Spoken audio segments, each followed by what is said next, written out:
Halo, salam sehat semuanya. Perkenalkan, nama saya Sandi Kurniawismas dari Program Studi Hukum Fakultas Hukum Universitas Oslo dengan NIDN 1125129402. Video ini saya buat dalam rangka untuk sertifikasi dosen tahun 2025 sebagai bagian dari pernyataan diri dosen dalam unjuk kerja Tridharma Perguruan Tinggi atau yang disingkat dengan PDD UKT PT, khususnya dalam bidang pendidikan dan pengajaran. Perkenankan, saya akan menjelaskan mata kuliah Hukum Laut Internasional yang akan merupakan mata kuliah wajib pada program studi hukum. Mata kuliah Hukum Laut Internasional merupakan mata kuliah yang akan membahas aspek hukum internasional yang mengatur kegiatan negara-negara dalam pemanfaatan laut, baik dalam kepentingan pelayaran maupun pemanfaatan sumber daya alam dan hayati. Mata kuliah ini akan membahas dalam kajian hukum laut, khususnya dalam UNCLOS dan beberapa konvensi internasional lainnya yang kemudian dipadukan dengan sumber hukum yang ada di Indonesia. Pembelajaran akan dilakukan dalam bentuk sinkronus, yaitu metode pembelajaran yang dilakukan secara langsung dalam waktu yang nyata, di mana dosen dan mahasiswa hadir secara bersamaan dalam waktu tertentu dalam proses interaksi proses belajar mengajar. Metode pembelajaran yang dilakukan adalah dalam bentuk DIA atau Delivery, Interaction, dan Assessment, yaitu D dalam bentuk delivery yaitu memberikan pembelajaran dalam bentuk ceramah ataupun demonstrasi. Untuk I atau interaction yaitu proses interaksi dalam bentuk diskusi, tanya jawab maupun presentasi. Dan yang terakhir A atau assessment yaitu dalam bentuk penilaian yang dilakukan dalam bentuk penugasan, TS maupun UAS. Jumlah pertemuan yang akan dilaksanakan ini adalah 16 kali pertemuan, di mana terdiri dari 14 kali tatap muka dalam proses pembelajaran dan 2 kali ujian. Materi pembelajaran pada Hukum Laut Internasional ini terdiri dari 12 materi, yaitu pertama, ruang lingkup dan pengertian hukum laut, 2, sejarah perkembangan hukum laut internasional, yang ketiga mengenai UNCLOS, keempat mengenai sumber hukum laut internasional, kelima terkait tentang zona maritim di dalam wilayah teritorial, 6, zona maritim di luar wilayah teritorial, kemudian ketujuh mengenai laut lepas, kemudian hak lintas damai, wilayah dasar laut internasional, perlindungan dan pelestarian lingkungan laut, kerjasama internasional dan regional, serta penyelesaian sengketa laut internasional. Capaian pembelajaran lulusan atau CPL pada mata kuliah ini dilihat dari aspek sikap, keterampilan umum, dan keterampilan khusus, serta pengetahuan, di mana salah satunya pada aspek sikap, yaitu mahasiswa berkontribusi dalam peningkatan mutu kehidupan, bermanfaat, dan bernegara berdasarkan Pancasila. Yang kedua, berperan sebagai warga negara yang cinta tanah air dan bertanggung jawab terhadap bangsa. Untuk CPMK atau capaian pembelajaran mata kuliah ada 3, yaitu mahasiswa berperan aktif menjaga lingkungan laut di Indonesia sebagai negara maritim. Kemudian kedua, mahasiswa juga memahami dan mampu mengembangkan konsep-konsep mengenai hukum laut internasional secara logis dan sistematis. Dan yang terakhir, mahasiswa mampu untuk menyusun konsep penyelesaian kasus yang ada dalam hukum laut internasional. Untuk sub CPMK pada masing-masing pertemuan memuat pada aspek C yaitu kognitif, kemudian A afektif, dan P psikomotorik, di mana terdiri dari 1.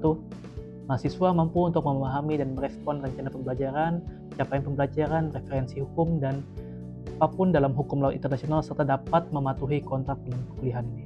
Kemudian kedua, mahasiswa mampu untuk memahami dan menjelaskan pengertian dan ruang lingkup hukum laut internasional. 3.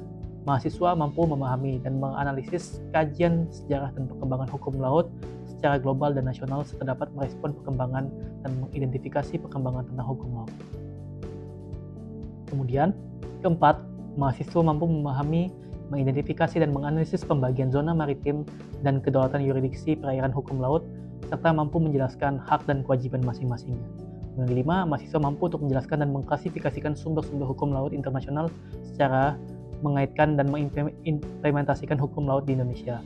Kemudian keenam, mahasiswa mampu untuk memahami dan menganalisis bentuk-bentuk kerjasama internasional dan regional. Ketujuh, mahasiswa mampu untuk memahami dan menjelaskan perlindungan dan pelestarian lingkungan laut serta bentuk-bentuk penegakan hukumnya. Dan yang terakhir, mahasiswa mampu untuk menganalisis, menjelaskan, dan merumuskan persoalan hukum terkait kasus dan penyelesaian sengketa hukum laut internasional. Referensi pembelajaran dalam mata kuliah ini dirujuk pada bahan buku teks Hukum Laut Internasional, kemudian di UNCLOS 1982 dalam Hukum Laut Internasionalnya, kemudian peraturan perundang-undangan nasional seperti Undang-Undang Nomor 6 tahun 1996, kemudian Undang-Undang Nomor 32 tahun 2014, dan beberapa literatur yang lainnya. Untuk komponen dan bobot penilaian itu didasarkan pada pertama, keaktifan dan kehadiran sebesar 10%, kemudian penugasan sebesar 20%, UTS 30%, dan UAS 40%. Sebagai deskripsi penilaian dapat dilihat pada tabel berikut ini.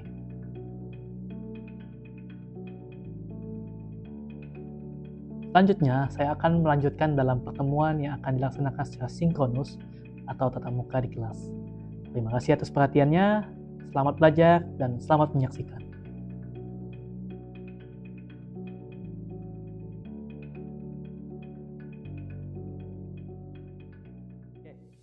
Selamat siang semuanya. Udah semangat nih, udah makan kayaknya. Makan apa? Makan apa tadi? Nasi mana?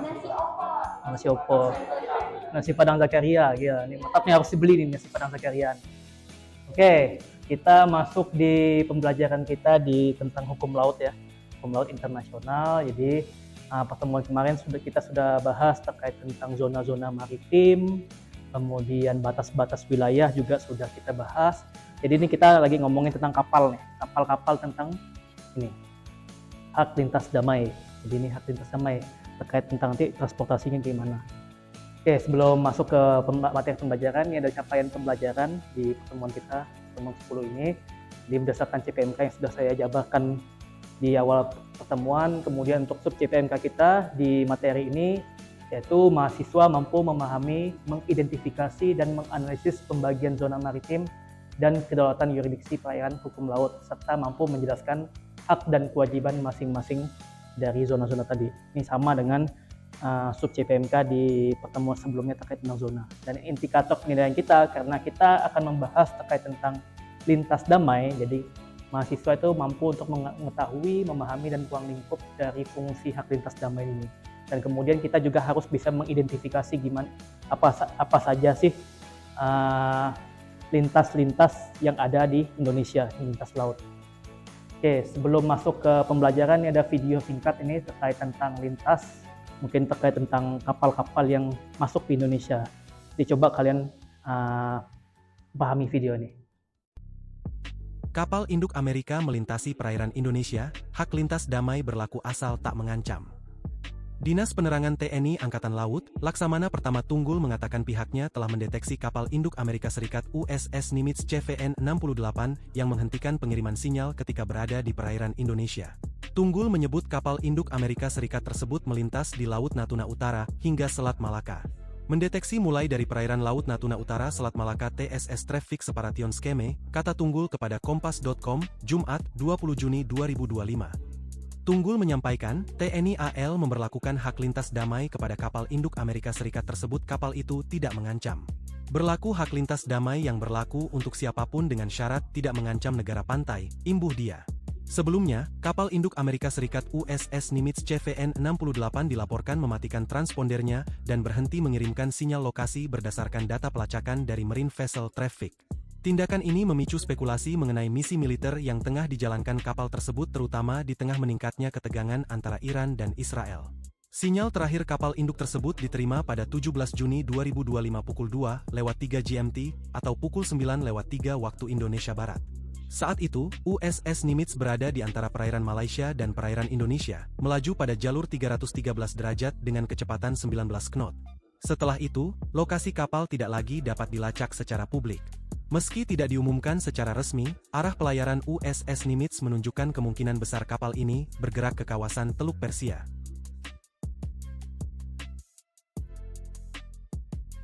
Oke, dari video tadi, kira-kira apa sih yang kalian pikirkan?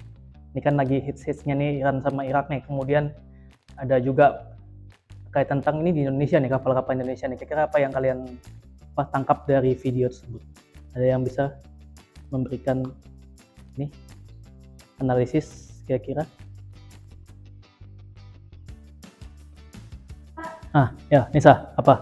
Jadi analisis tentang video tadi adalah kapal Amerika yang dimana dia itu masuk ke samudra di lintas kapal di Indonesia. yang Oke. harusnya nggak boleh, tapi karena tadi salah satu ada yang bilang, dapat ada yang bilang kok eh, dia ada hak lintas damai gitu Pak. Jadi menurut analisa saya nggak nggak dibolehkan Pak, karena lagi maraknya perang juga, Oke, takut jadi intervensi.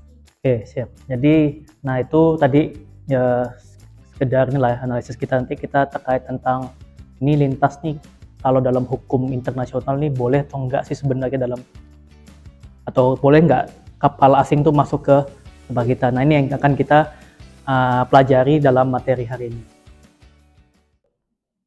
Oke, kita masuk ke materi kita ini. Ini terkait tentang hak lintas bagi kapal ya. Jadi sama dasar hukumnya dari UNCLOS 1982, di mana di sini UNCLOS sudah membuat sebuah peraturan yang mengatur tentang hak lintas bagi kapal asing tadi. Nanti tadi kan kita udah belajar nih tentang kapal nih masuk ke wilayah suatu negara. Apakah ini boleh atau enggak? Jadi dalam UNCLOS itu sebenarnya ya diperbolehkan, cuman ada syarat-syarat tertentunya di sini. Jadi ada beberapa rezim kedaulatan yang harus disepakati oleh para negara. Nah, kemudian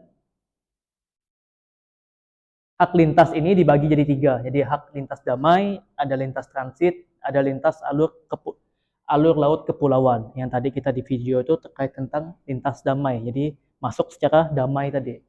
Nah, hak lintas damai ini apa? Jadi di sini diatur dalam pasal 17 sampai 26 UNCLOS, di mana hak lintas damai ini untuk siapa aja. Jadi pertama untuk semua kapal, kemudian untuk kapal-kapal dagang dan kapal pemerintahan, dan kemudian untuk kapal-kapal perang. Nah, kalau lihat dari ini tadi, dari video tadi, boleh nggak kira-kira kapalnya apa tadi Amerika tadi masuk? Kira-kira boleh nggak? Boleh, boleh, karena diatur di sini bahwa kapal perang itu boleh untuk tujuan-tujuan komersial masuk ke wilayah suatu negara. Cuman kita lihat lagi nanti di mana bagian yang tidak diperbolehkannya. Nah, di sini pengertian dari hak lintas damai adalah berlaku bagi semua kapal, baik berpantai maupun tidak berpantai, menikmati hak lintas damai. Nah, lintasnya yang dimaksud apa? Jadi lintasnya adalah melintas tanpa memasuki perairan pedalaman atau singgah di pelabuhan. Nah, jadi boleh nggak kira-kira kalau kita tuh singgah tapi nggak berlabuh? Boleh nggak? Kira-kira boleh nggak? Boleh nggak? Nggak boleh. Hah? Kalau dalam pengertiannya gimana nih? Kan melintas laut tanpa memasuki perairan pedalaman atau singgah di tempat berlabuh. Boleh. Karena dia diatur bahwa navigasi untuk keperluan-keperluan itu diperbolehkan. Kemudian yang kedua, berlalu ke atau dari perairan pedalaman menuju ke tempat yang berlabuh di tengah laut. Nah, jadi sepanjang tadi kegiatannya itu diaturnya diperbolehkan. Jadi istilahnya masih diperbolehkan. Cuman kan kita nggak tahu nih aktivitas di atas kapal itu seperti apa. Jadi pada dasarnya lintas ini adalah harus terus-menerus. Jadi terus-menerus langsung serta secepat mungkin. Namun demikian lintas mencakup berhenti, buang jangkar, tadi berhenti kan kapalnya. Nanti boleh nggak? Kalau dia berhenti boleh nggak? Boleh nggak kira-kira? Nah, harus berlabuh. Nggak boleh kan kalau dia berhenti. Jadi dia harus jadi dia tuh harus terus menerus secepat mungkin melintas tadi. Ada alurnya tadi. Jadi dia melintas tuh harus secepat mungkin.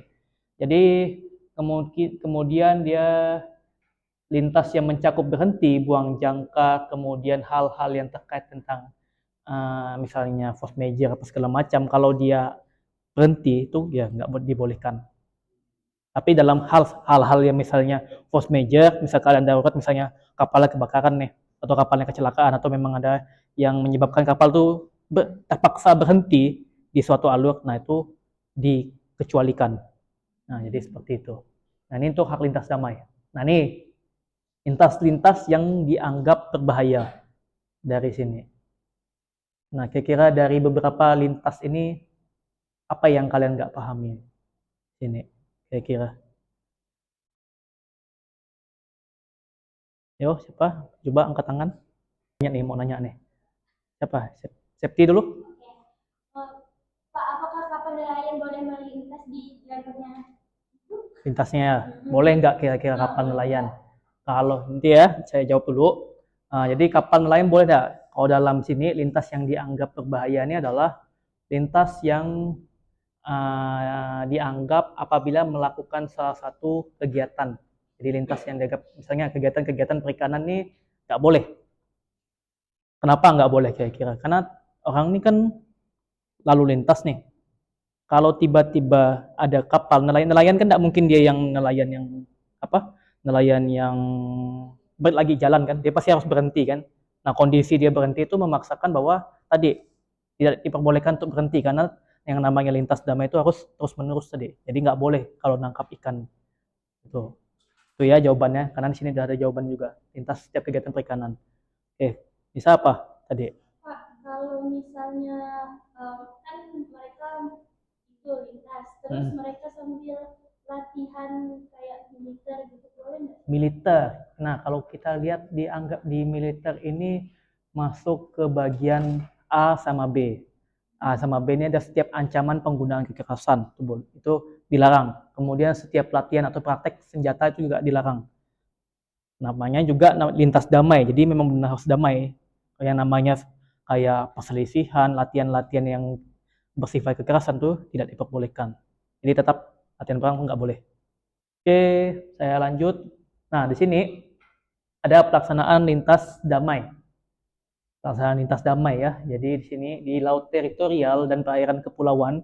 Nah, misalnya di sini ada setiap kapal asing dalam bagian laut bebas di ZEE, kemudian setiap kapal asing, kata-kata kapal asing semua nih. Karena kalau kapal nasional pasti ya ada hal-hal khusus yang diatur juga. Yang jelas ini pelaksanaan lintas damai ini memang diperlukan bagi kapal-kapal asing tadi. Nah, kemudian kita masuk ke yang kedua, yaitu lintas transit. Ini beda nih, ini ada namanya transit nih. Transit itu apa?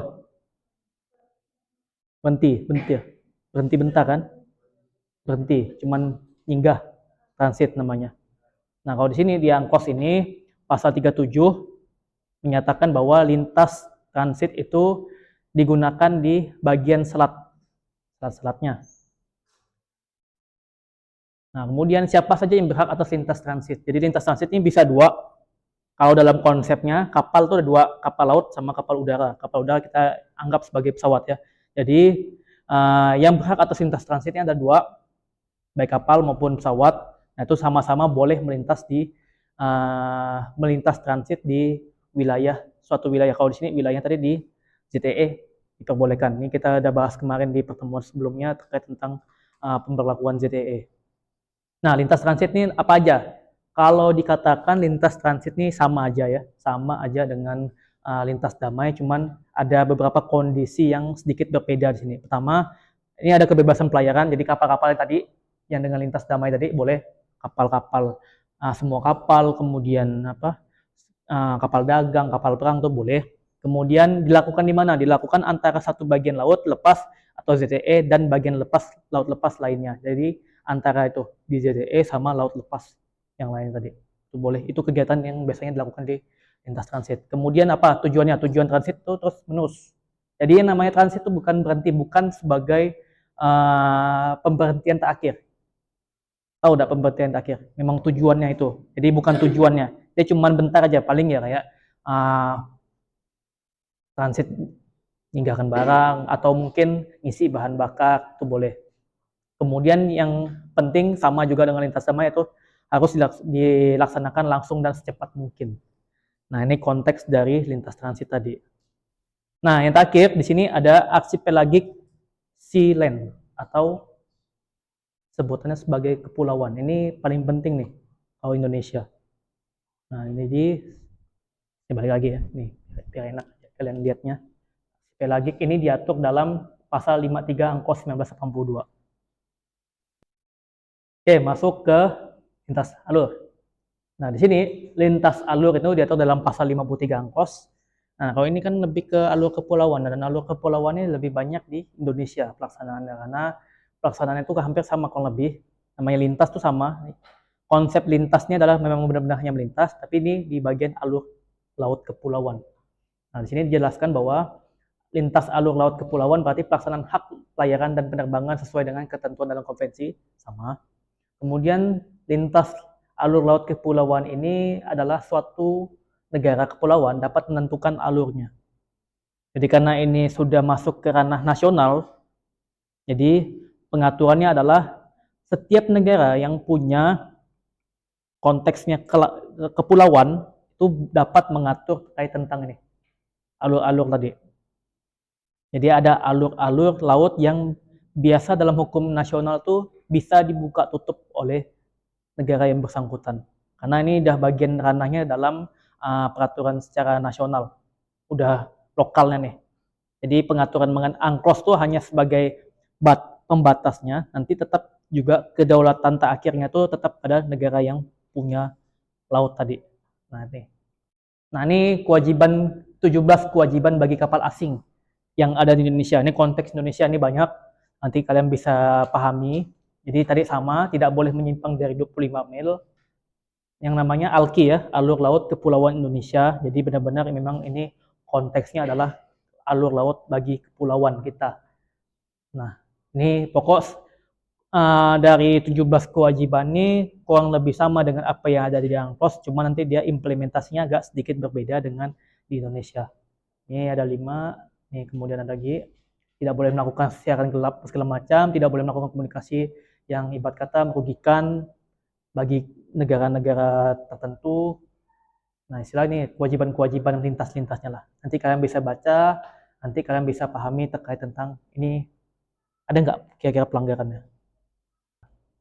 Nah, kalau tadi kita berbicara mengenai lintas, ini saya ada penggambaran, tapi saya belum ada gambarnya nih. Ini ada beberapa petunjuk. Jadi ini didasarkan pada ALKI ya, PP tentang ALKI tadi, di mana alur-alur pelayaran laut-laut ini bisa kita gunakan untuk melintas. Oke, kira-kira ada yang tahu lokasi-lokasinya? Bisa nih, kita sedikit ada ya, kita kalian inilah. Nah, boleh? Siapa mau? Ini ada lintas dari Laut Cina Selatan ke Samudra India. Nah, kira-kira mana nih? Masih ingat tak nih pelajaran geografi ini? Nah, itu apa tuh? Nah, itu apa tuh? Cina Selatan. Oke, boleh. Ini Samudra India. Samudra India. Nah, SH ya, rencana hukum nih. Ayo, terus Jalur melintasnya ini ada Selat Karimata. Singkat ya Pak. Sedangkan ini Laut Jawa. Kemudian Terus ada Selat Sunda nih. Mana Selat Sunda? Selat Sundanya di sini. Itu Pulau Sumatera itu. Ya, Selat Sundanya di Bagian sini. Bagian sini. Ini berarti ini lihat nih alurnya. Nah, gitu. Ini bagian sini ya. Jadi Pak. Ya, Sunda SS. Nah. Oke, udah ya. Oke, jadi ini untuk Laut Cina Selatannya dari sini, kemudian ada Selat Karimata nih. Selat Karimata di sini nih. Ya, jadi ini Selat Karimatanya, Laut Jawa ini di sini. Nah, ini Selat Sunda nih karena dia mau ngarah ke sini, jadi dia harus numpang sini. Ini masuk ke sini. Nah, jadi kayak gitu. Oke, lanjut yang kedua. Siapa yang mau? Yang mungkin yang warna hijau? Hijau atau kuning? Silakan.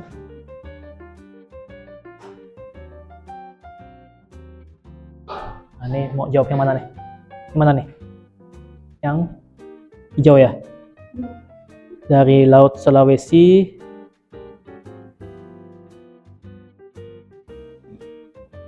singkat aja, Sulawesi ya, S. Sulawesi ke langsung jalan. Jangan ke pulaunya, ke airnya aja. Nah nih. Nah, terus ke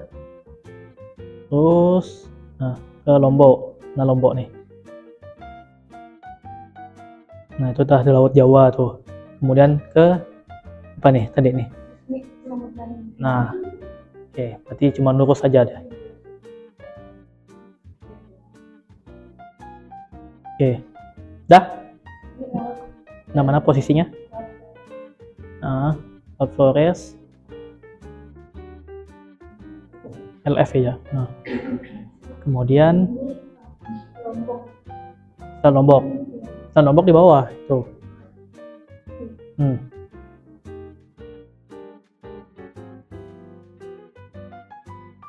Tuh Selat Makassar. Nah, Selat Lombok, Selat Makassar G. Selat Makassar. Nah.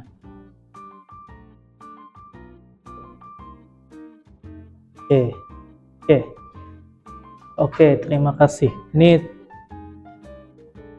jadi ada nih tentang Laut Sulawesi ke Samudra Hindia sama. Di Laut Sulawesi ke Samudra Hindia. Kemudian dia akan menuju ke Selat Makassar. Ini Selat Makassarnya. Kemudian ada sedikit ke Laut Flores dan Selat Lombok. Laut Floresnya di sini. Selat Lomboknya bagian Lombok ini Bali nih. Ini Bali, ini Lomboknya sini, arah sini. Jadi itu. Oke, kemudian yang ungu nih, sisa terakhir nih. Kira-kira siapa yang mau? Ini tujuannya sama. Tujuannya. Ini asal yang sama, cuman tujuannya agak ya nyerong-nyerong dikit lah dari alur Indonesia. Oh, ini nambah aja nih.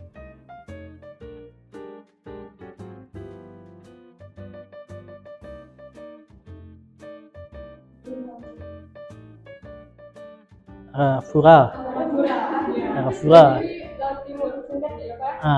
Boleh.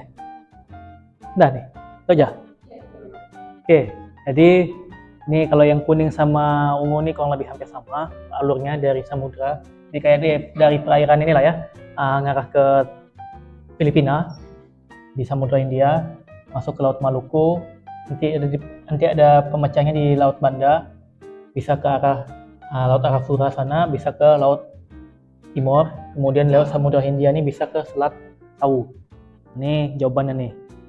Nah, jadi ya kurang lebih hampir sama.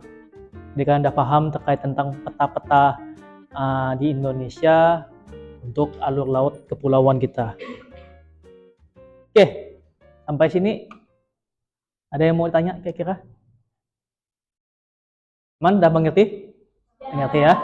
Oke, jadi ini gambaran kita, kesimpulannya bahwa dalam alur laut itu yang namanya lintas.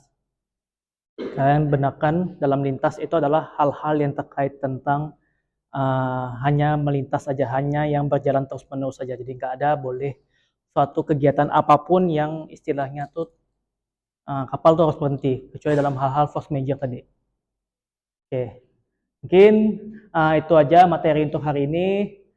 Semoga tujuan pembelajaran dari materi ini bisa kalian dapatkan, dan semoga juga kalian bisa ya sekiranya bisa lah kalian untuk pergi ke wilayah Indonesia di bagian-bagian ini kalau misalnya kalian tahu lokasi-lokasinya ya. Oke, sekian hari ini saya ucapkan terima kasih. Assalamualaikum warahmatullahi wabarakatuh. Waalaikumsalam. Terima kasih sudah menonton video pembelajaran ini. Semoga video ini bisa menjadikan referensi dalam pengajaran bagi dosen lain. Saya Sandi, saya pamit undur diri. Salam sehat semuanya, salam sejahtera bagi kita semua.